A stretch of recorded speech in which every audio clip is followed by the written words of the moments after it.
Үй жағдайында мохито сокты дайындауды көрсететін боламын. Парақшам пайдалы, мені жоғалтпау үшін подписка бөліміне тіркеліп, қоңыраушаны басуды ұмытпаңыз. Сироптардың ішіне маған осы киви мен лайм деген ұнады. Қатты, светте шығады. Керемет. Сіздерге де алуға кеңес беремін. Сарыағаш, мұз, любой формаға қолдандым. Сіздерде үйлеріңізде қандай форма бар, сонымен қолдансаңыздар болады. Райханды қолдандым, мятантты қоссаңыздар болады.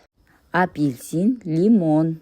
Апельсинімізді кесіп аламыз. Қалауларыңызға қарап, мен 4 тығып кесіп алдым. 4 бөліп. Осылай кесіп аламыз. Енді лимонымызды да кесеміз. Жартысын қоссаңыздар да болады негізі. Домалақып та кессеңіздер де болады. Маған осындай ұнайды. 4 тығып кескен.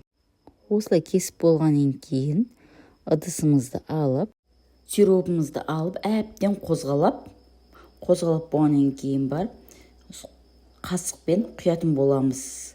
1, 2, 3, 4, 5, 6, 7, 8, 9, 10, 11, 12, 13, 14, 15. Енді сарыағашымызды құятын боламыз. Сарыағашымызды ашып, құя береміз. Жартылай құйып, әбден араластырып, бір қалыпты қылып, содан кейін құя береміз жайлап.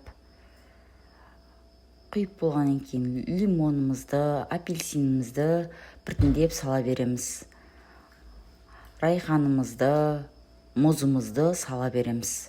Апельсинне осылай сықтым, лимоннан да сығып алдым. Осылай сығып аламыз. Тағы араластырып, мұзымызды да сабаламыз. Қалауларыңызға қарап салсаңыздар болады, мұз самасаңыздар да болады. Міне. Енді осындай кішкентай 0,5-қа дайындауды көрсетемін. Мен бұған 5 қасық салдым.